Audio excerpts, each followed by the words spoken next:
Olá, sexto ano! Tudo bem? Que saudade de vocês! Então, olha só. Como eu tinha prometido lá na nossa última videoaula, né? Essa semana, no caso, esse vídeo, a gente vai fazer correção, tá? Lá das unidades 2, 3 e 4 do livro. Tudo bem? Então, abram o livro na página 338, tá? Pra gente começar a fazer aí a nossa correção. Tudo bem? Então, vamos lá? Peraí, deixa eu só, vou pegar o óculos e já volto. Pronto, galera. Então, vamos lá. Página 338, unidade 2, tá? Vamos lá. Carlos Drummond de Andrade foi um poeta, contista e cronista brasileiro, considerado um dos mais influentes escritores do século XX. Um de seus poemas, intitulado No Meio do Caminho, foi elaborado na intenção de abordar os obstáculos que aparecem na vida das pessoas. Leia um trecho desse poema, então vamos ler juntos. No meio do caminho tinha uma pedra. Tinha uma pedra no meio do caminho. Tinha uma pedra. No meio do caminho tinha uma pedra. Carlos Drummond de Andrade utiliza o termo pedra porque é assim que as pessoas costumam chamar uma amostra ou pedaço de rocha. Do que são né? Do que são formadas as rochas? Então, gente, as rochas são formadas aí por uma união de minerais, tá? Então, essa é a resposta aí da 1A. B. Considerando a constituição e a maneira como as rochas são formadas na natureza, de que forma elas podem ser classificadas? Então, elas podem ser classificadas como magmáticas, sedimentares ou metamórficas. 2. O granito é uma rocha muito dura, usada no calçamento de vias públicas, podendo também ser utilizado para revestir paredes, pias e balcões. Sobre o granito, coloque V para verdadeiras e F para falsas. E aí, a gente tem que transcrever aquilo que foi falsa, tá? Então, vamos lá. A. O granito é uma rocha magmática extrusiva? Ela é falsa. Ela é uma rocha magmática intrusiva. B. Quartzo, feldspato e mica são minerais componentes do granito? Verdadeiro. C.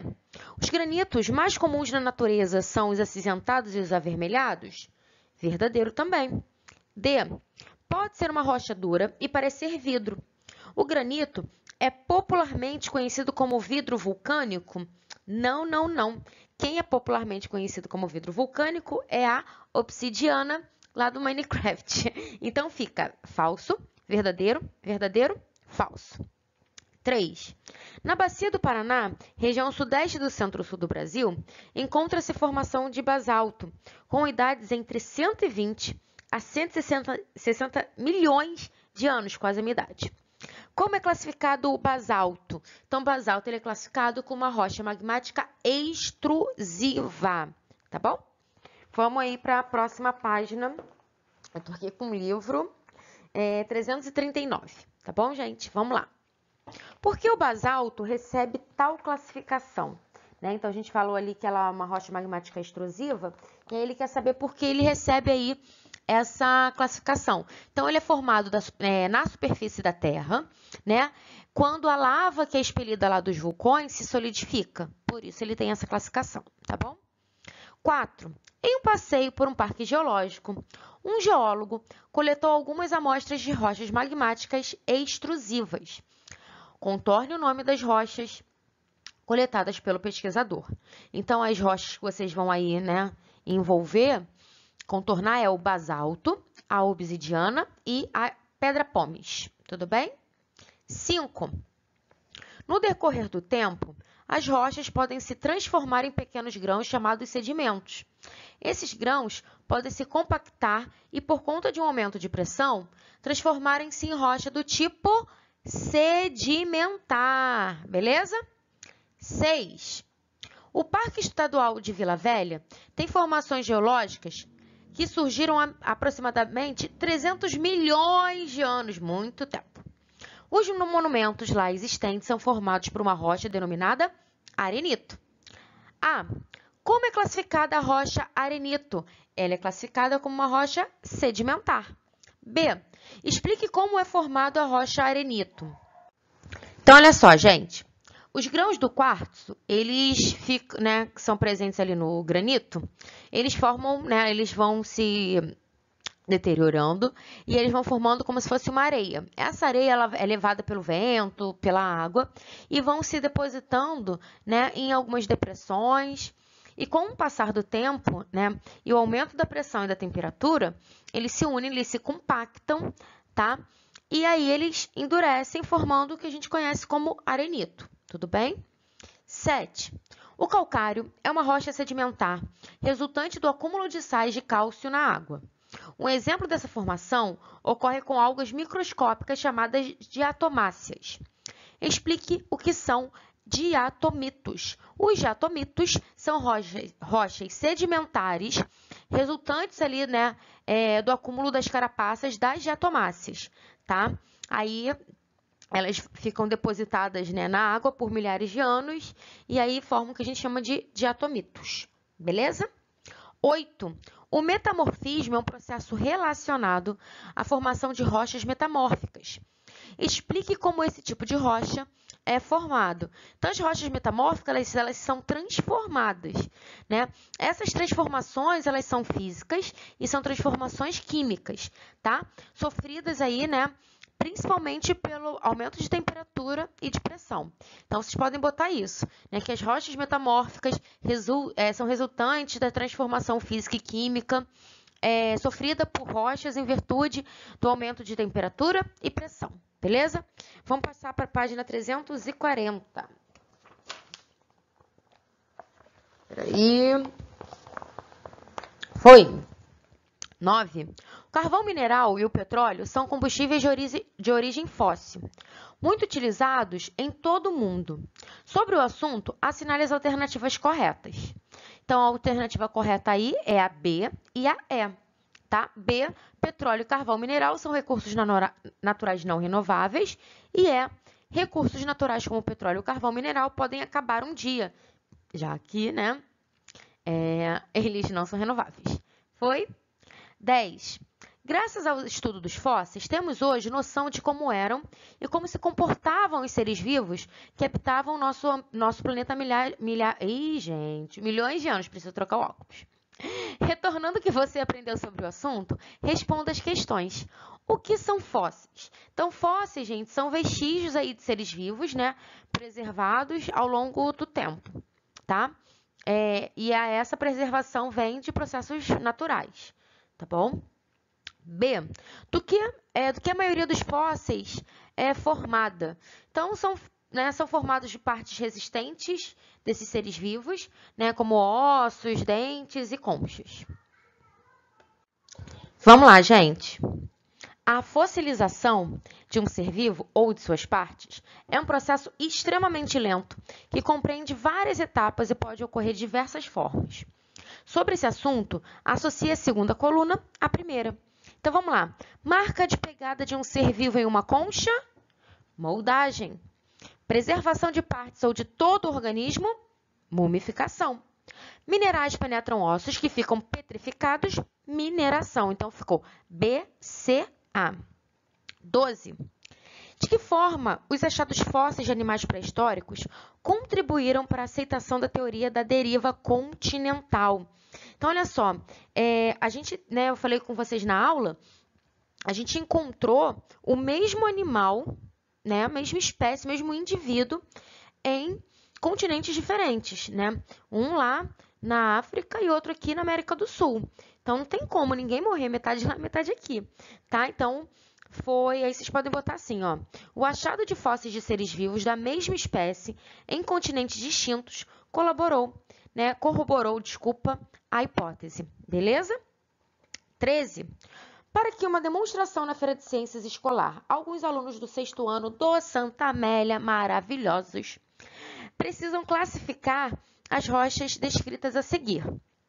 Como eles estão com dificuldade na tarefa, eu duvido que o 6º ano tenha dificuldade, que eles são maravilhosos. Ajude-nos completando com MA para as rochas magmáticas, SE para as rochas sedimentares e ME para as rochas metamórficas. Então, granito é MA, arenito, SE, mármore, Me. D, Me e D. Gneiss, Me. Basalto, Ma. E calcário, Se. Foi? Vamos para a próxima página, que é a tarefa. Retomando o que você aprendeu sobre os tipos de rochas, complete a tabela a seguir. Então, a gente tem, magmática, né, rocha magmática intrusiva, extrusiva, sedimentar e metamórfica. Vamos lá.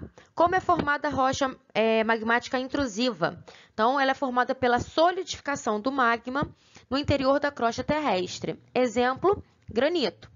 Magmática extrusiva, formada na superfície do planeta, quando a lava é expelida pelos vulcões se solidifica, né? Exemplo, basalto. Sedimentar, formado pela sedimentação de rochas já existentes.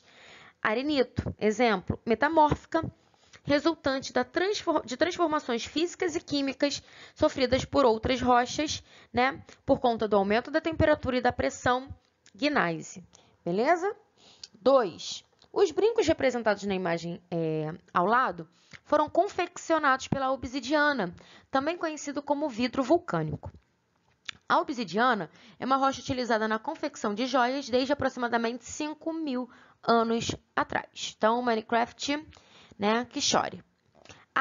A obsidiana é classificada como rocha magmática extrusiva. E explique o porquê dessa classificação. Então, é porque ela é formada na superfície da Terra quando a lava do vulcão é expelida e se solidifica. B. Terra roxa é o nome dado a um tipo de solo encontrado principalmente nos estados de São Paulo, Paraná, Minas Gerais e Mato Grosso do Sul. Esse solo é resultante da decomposição de uma rocha magmática extrusiva muito comum no Brasil. Que rocha é essa? É o basalto. Então, galera, vamos agora para a unidade 3. Vamos lá para a correção da unidade 3. Vamos abrir o livro aí na página 357 para a gente começar. Vamos lá. O solo é formado basicamente por uma parte mineral e outra orgânica, que a gente chama de humus. Nele, também há uma certa proporção de água e oxigênio. Sobre o solo, responda as questões. De onde é originada a parte mineral do solo? Então, a parte mineral do solo é originada das rochas. B. Como se forma a parte orgânica do solo? Então, a parte orgânica, galera, vem da decomposição aí de restos de animais e de plantas. 2. As minhocas vivem no solo, escavam galerias e se alimentam de restos de materiais orgânicos. Coloque X na afirmativa falsa sobre o tema. A opção é a B. Com suas fezes, as minhocas causam a contaminação do solo e, pelo contrário, as fezes da minhoca ajudam o solo, né? Aduba esse solo. Então, é a opção B. 3. O solo humoso é escuro, arejado, úmido, rico em nutrientes e sais minerais e de boa permeabilidade, ou seja, facilidade ali, né, do escoamento da água. Podemos afirmar, então, que esse tipo de solo é ideal para a agricultura? Explique. Então, olha só, gente, por mais que o solo humoso ele seja muito bom, né, na verdade, a gente precisa de quantidades aí de componentes orgânicos e minerais em equilíbrio. Então, a resposta é não. E aí, vocês podem botar assim, ó. Embora o solo humoso pareça ser ideal para a agricultura, um solo ideal deve apresentar equilíbrio no que se refere à quantidade de seus componentes orgânicos e minerais. Tudo bem? 4. A imagem a seguir mostra vegetais adaptados a climas quentes e secas intensas. A. Você conhece essas plantas? Como elas se chamam? Então, uma resposta pessoal, né? A gente espera que vocês coloquem sim, né? Mas quem não conhecer não tem problema. E ela se chama cactos, tá bom, gente? São os cactos, cactáceos. B. As plantas observadas na imagem anterior estão adaptadas a que tipo de solo? Então, a gente consegue ver bastante areia. Então, é o solo quê? Arenoso. Que características essas plantas apresentam que permitem a ela o desenvolvimento desse tipo de solo? Então, olha só. Os cactos, eles conseguem absorver muita água, tá? Eles absorvem a água, né, que está nas partes mais profundas aí desse solo, e eles mantêm essa água dentro deles, porque eles sabem que esse tipo de, né, o ambiente que eles vivem não tem tanta incidência de chuva, por exemplo. Então, eles precisam aí armazenar água. Outra coisa que é interessante é que as folhas dessa planta, elas são modificadas em espinhos, tá? O que também evita uma transpiração excessiva aí dessa planta, tá? Então, acho que são essas duas características que são importantes, vocês podem botar como resposta. Tudo bem? Vamos para a página. Vai para lá e vai para cá, o livro para lá, para cá. 358. Vamos lá, gente. Roberta, Pedro e Maria são primos. Nas férias, as crianças se reúnem na casa da avó, que mora em uma região de praias. Analise as situações retratadas, identifique o tipo de solo da região onde cada criança mora. Então, a gente vai analisar e a partir dessas descrições a gente vai falar. Maria mora em uma região onde o solo se encharca com frequência nos períodos de chuva. Por esse motivo, a agricultura não é bem desenvolvida nessa região. Maria mora em que tipo de solo, galera? Argiloso. B. O pai de Pedro é agricultor. O solo da região onde eles moram é equilibrado em nutrientes e minerais, apresenta uma boa permeabilidade e possibilita bom plantio. Todos os anos a colheita é farta, então ele está num solo o quê? Fértil. Na região onde Roberta mora, é comum o cultivo de coqueiros. Também há muitas indústrias de doces de coco. Nessa região, o solo é bastante permeável, então ela está no solo o quê? Arenoso, tá? Então, ficou A, argiloso, B, solo fértil, C, solo arenoso, tudo bem? 6. Alguns solos apresentam muita acidez e necessitam da aplicação de calcário antes do plantio. Essa técnica recebe o nome de calagem, opção C. 7.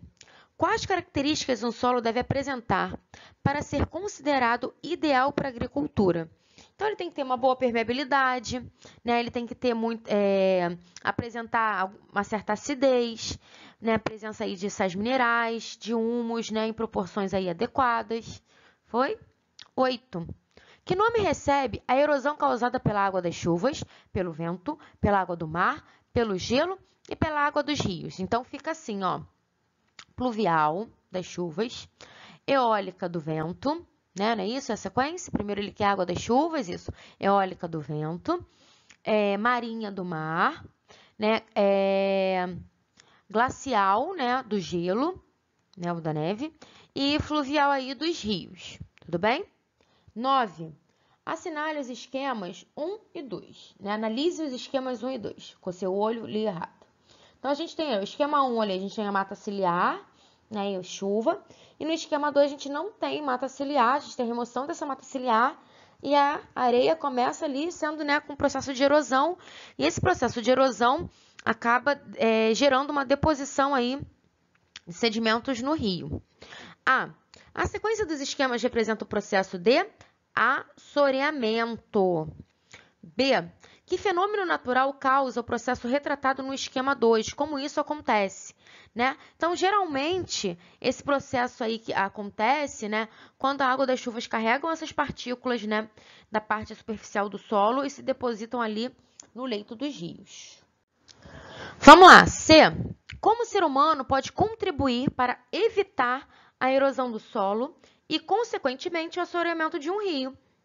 Então, ele deve conservar essas matas ciliares, não desmatar as matas ciliares, né? Não causar incêndios, não destruir esse tipo de vegetação, tá bom? 10. A erosão marinha é causada pela água do mar. Explica como esse tipo de erosão aí acontece. Então, quando a gente tem, né, o mar, por exemplo, se chocando ali nas rochas, né, as ondas fazendo isso, né, a gente já começa a ter uma degradação aí dessa rocha, desse costão rochoso, e isso ocorre aí a erosão marinha, tudo bem? 11. Observe nos esquemas a seguir situações diferentes nas duas encostas do morro. Mesma questão ali que a gente viu na 9, tá? A. A maior probabilidade de ocorrer erosão nas encostas do morro apresentadas? Qual? B, né? Porque tá ali, não tem mata ciliar, não tem nada. B. Em encostas de morros, sem ou com pouca vegetação, costuma ocorrer erosão do tipo pluvial, tá? Por conta aí, principalmente, né, da ação aí das chuvas.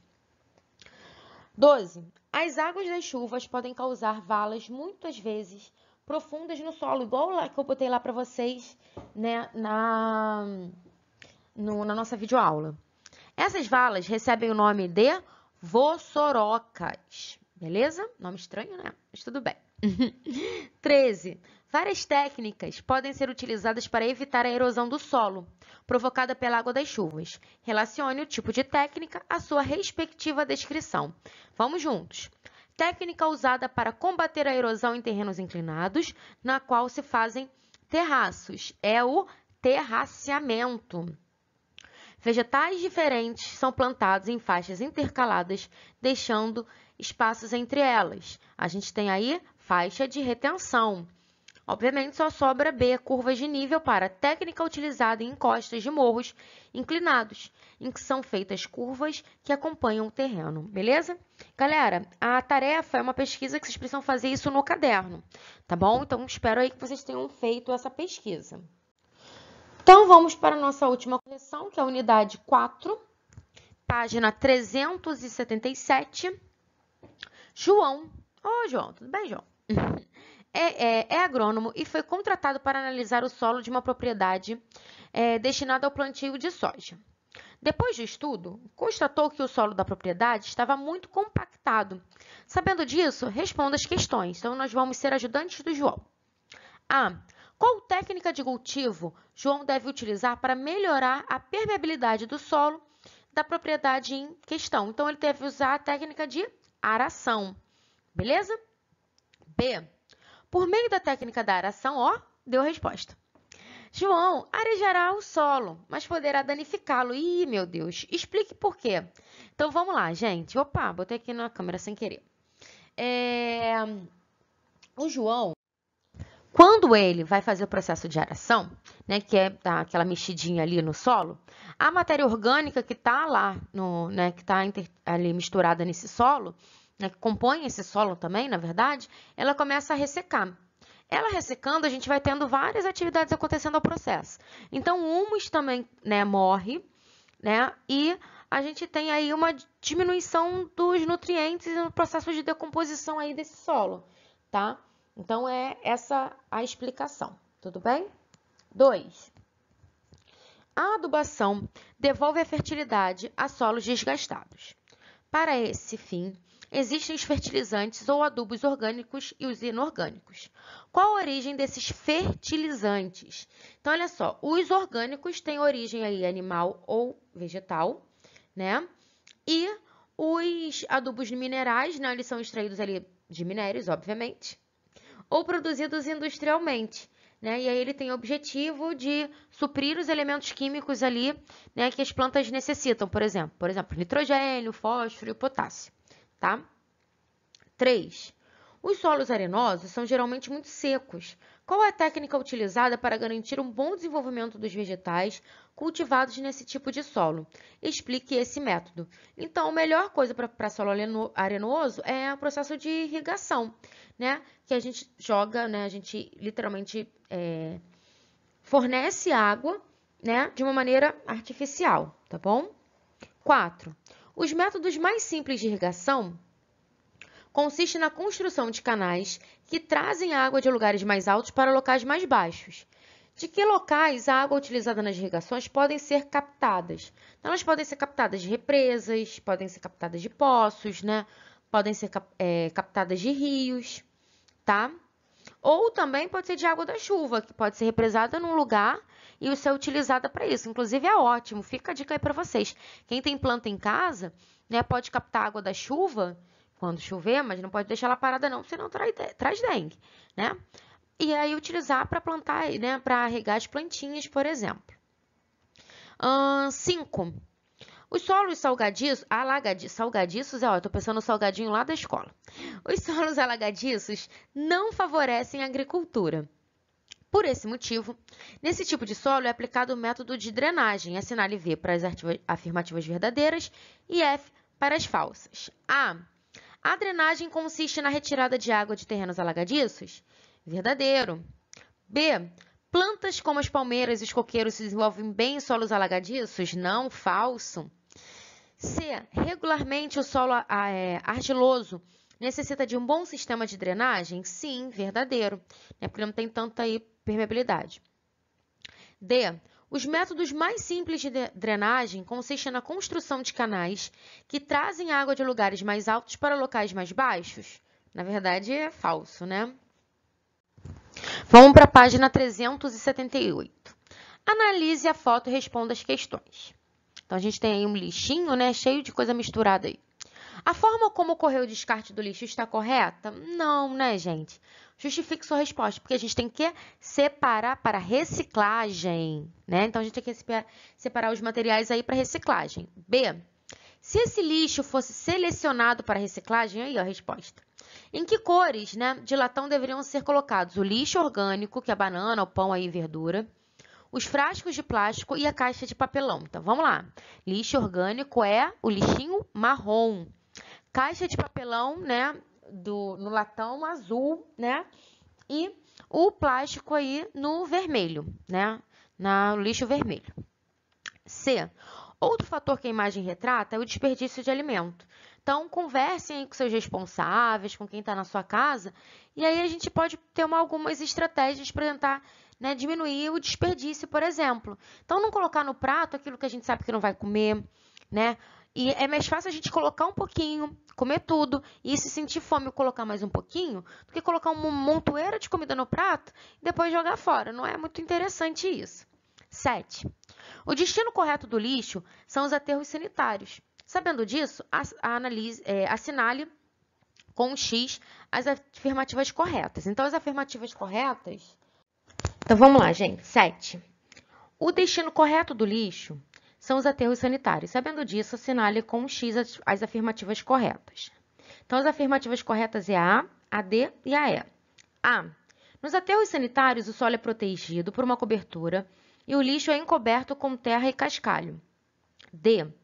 Nos aterros sanitários, o chorume não provoca a poluição do solo. E E.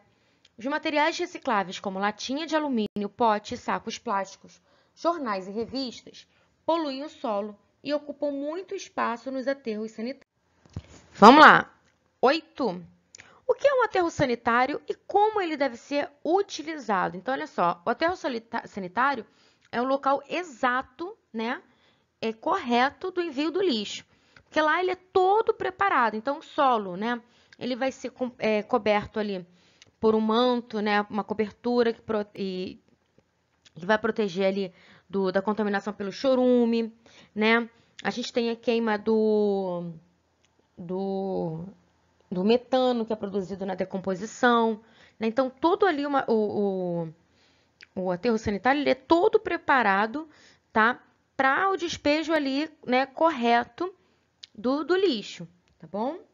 Vamos para a página 379. Por brincarem em solos que podem conter ovos de parasita, as crianças costumam apresentar verminoses. Como exemplo, podemos citar a ascaridíase. Com base nessa informação, complete as afirmativas. O verme que causa ascaridíase é o Ascaris lubricoides, popularmente conhecido como lombriga. B. Esse verme se instala no intestino delgado da pessoa contaminada, onde ela elimina os ovos que dão origem às larvas. C. A ascaridíase pode provocar, entre outros sintomas, cólicas abdominais, fraqueza, enjoo, anemia e emagrecimento. Para evitar essa doença, devemos usar instalações sanitárias adequadas e manter hábitos de higiene. 10. Então, 10 aí tem a historinha aí do Jeca Tatu, né? Que é do personagem aí do Monteiro Lobato, né? E vou ler só o trechinho ali do livro, tá? Eu ignorava que eras assim, meu caro Jeca, por motivo de doenças tremendas. Está provado que tens no sangue e nas tripas todo um jardim zoológico da pior espécie, que são as verminoses. Então, ó, o que Monteiro Lobato quis dizer quando afirmou que Jeca Tatu tinha nas tripas um jardim zoológico da pior espécie? Então, ele estava falando dos vermes aí presentes no intestino dele. B. Jeca Tatu era um morador da zona rural que andava descalço e não tinha instalações sanitárias adequadas em sua propriedade. Que tipo de doença o personagem provavelmente teria? Ele tem, né, na verdade, ancilostomíase, tá? Ou amarelão. C. Na história de Jeca Tatu, né, Jeca Tatu é curado por um médico. Qual foi provavelmente o remédio que ele tomou? Então, ele pode ter tomado aí um vermífugo, que são os medicamentos, né, que vão matar essas verminoses. 11. O tétano é uma doença grave que, se não tratada adequadamente, pode levar sérios problemas. Sobre ela, escreva. Modo de transmissão do tétano. Então, a gente, né, a forma de transmissão é quando a gente, né, se espeta, quando penetra aí no nosso corpo, né, principalmente aí, né, metais, enfim, um objeto que já esteja contaminado com o esporo da bactéria, tá? Então, é a forma de transmissão. B. Os sintomas da doença. Então, tem febre alta, convulsão, vermelhidão no local que foi infectado. Aí começam as complicações, a rigidez muscular, né? C. Como evitar a doença? Então, primeira coisa, a vacinação. O tétano tem vacina, então você toma a vacina e aí você já está aí protegido. Mas, se caso você se fere, né, e a ferida for bem grande, é importante ir ao médico. E mesmo assim, né, tem um soro que se chama soro antitetânico, né, para você reforçar a sua imunidade aí. 12. Que medidas devemos tomar para evitar doenças provocadas por solos contaminados? Então, primeiro a gente tem que ter hábitos de higiene, né? Lavar bem as mãos, lavar bem os alimentos, lavar a mão antes, né? Depois de ir no banheiro. Evitar contato aí da pele com solos aí possivelmente contaminados. Não andar descalço, né? Porque eu sei que tem uma galera aí que anda. 13. Para reduzir o uso de agrotóxicos na lavoura, alguns agricultores empregam o manejo integrado de pragas. Explique como é utilizada aí essa técnica. Então, olha só, é utilizado, na verdade, um predador, tá, da possível praga. Então, o predador ele vai se alimentar da praga que está acontecendo ali, né, que está acometendo aí aquela plantação. E aí a gente tem a diminuição aí, né, desse animal, desse ser vivo, enfim. Tarefa 1. Existem técnicas agrícolas, como a rotação de culturas, a adubação verde e o plantio consorciado, que possibilitam o aproveitamento dos solos desgastados sem exaurir seus nutrientes. Coloque X aí nas afirmativas corretas. Então, as corretas são a A e a B. A adubação verde consiste em, depois da colheita, enterrar no solo restos de leguminosas. E B, quando o agricultor planta mais de uma espécie de vegetal ao mesmo tempo, intercalando-as no mesmo terreno, está aplicando o plantio aí consorciado. Beleza? Olha só, gente, o restante são questões pessoais, tá? E aí né, já que a gente está nessa quarentena, a 3 vocês podiam fazer com os responsáveis, né? Porque é um questionário, né? Um quiz. Então, façam aí com seus responsáveis, né? A questão 3 aí da página 381. Beleza? Então, é isso, crianças. Muito, muito, muito obrigada por mais uma videoaula, né? Espero que vocês estejam gostando. Bom final de semana, né? Aproveitem, lavem as mãos, usem máscara, usem álcool gel. E até a próxima aula, que é com o livro 2. Beleza? Beijo!